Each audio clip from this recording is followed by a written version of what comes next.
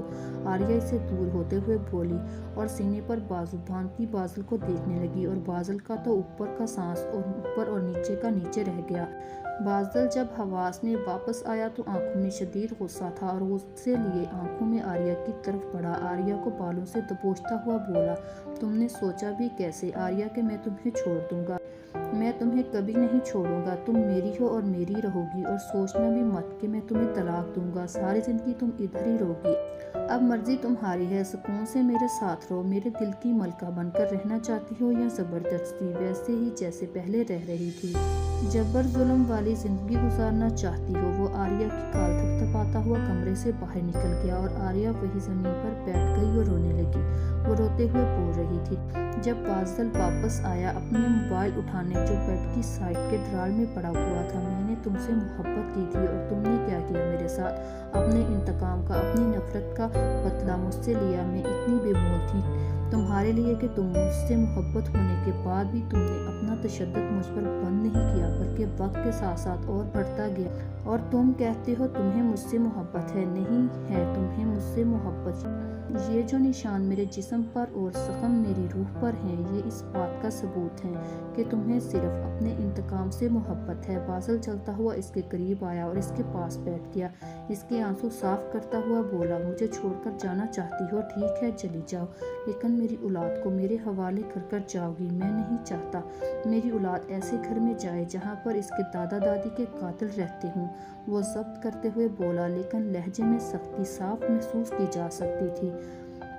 بازل آپ ایسا کیسے کر سکتے ہیں؟ آپ ایک ماں سے اس کے بچے سے دور کرنے کی بات کر رہے ہیں، جو بچہ اس دنیا میں آیا بھی نہیں۔ آپ اس کے آنے سے پہلے ہی اس کو اس کی ماں سے الگ کرنے کی بات کر رہے ہیں۔ آریہ غم اور غصے سے چیخی تھی اور بازل پرسکون لہجے میں بولا، میں نے تو ایسا کچھ نہیں کیا، تم ہی یہ سب کرنا چاہ رہی ہو۔ اب میں اپنے بچے کو ایسے ماحول میں تو نہیں پلنے دے سکتا جہاں دو قاتل رہتے ہوں، وہ بھی اس کے سگے رشتوں کے قاتل۔ کیا تم چاہو گی ہمارا بچہ قاتلوں میں پلے؟ بازل سوالیہ نظروں سے آریہ کو دیکھ رہا تھا اور آریہ نفی میں سر ہلا رہی تھی۔ نہیں، میں کبھی نہیں چاہوں گی ایسا ہو، میرا بچہ ایسے لوگوں میں بڑا ہو جو قاتل ہو۔ ٹھیک ہے، میں آپ کے گھر کو نہیں چھوڑ کے جاؤں گی، لیکن میں آپ کو معاف نہیں کر سکتی۔ اور ایک اور بات، اب مجھے آپ سے محبت نہیں، آپ نے میری روح کا قتل کیا ہے۔ جس انسان کی روح مر جائے، اس کا جسم زندہ ہونے سے کچھ نہیں ہوتا۔ ایک زندہ لاش سے آپ اپنی ضرورت پوری کر سکتے ہیں، لیکن اس سے محبت کی امید نہیں کر سکتے۔ آریہ اپنے آنسو صاف کرتے ہوئے اٹھ گئی اور مغرب کی نماز کے لیے وضو کرنے چلی گئی، اور بازل اس کی پشت دیکھتا رہا۔ جس ہستی گاتی لڑکی سے اس نے محبت کی تھی وہ تو کہیں گم ہو گئی تھی۔ بازل کے پاس جب حنان کی کال آئی تو وہ ڈرائیونگ کر رہا تھا بے مقصد۔ بازل کال اٹینڈ کرتے ہوئے بولا، ہاں حنان بولو، سب خیریت؟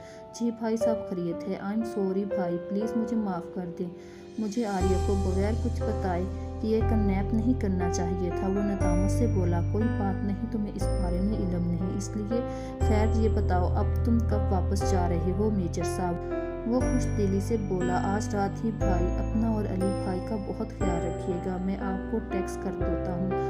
جہاں مشتاق چودھری اس کی آخری سانچیں بچی ہیں وہ بھی چھین لیں، خالہ ماما بابا باقی سب کا بدلہ لے لے، وہ نفرت سے کہہ رہا تھا۔ اور بازل اس کی بات ختم ہونے پر بولا، ہاں ٹھیک ہے، اب سب ختم ہونا چاہیے۔ بازل بھی نفرت سے بولا۔ مزید ناولز کے لیے ہمارے چینل کو سبسکرائب کر لیں۔ اگر ویڈیو پسند آئی ہو تو ویڈیو کو لائک اور شیئر کریں، چینل کو سبسکرائب کریں۔ شکریہ۔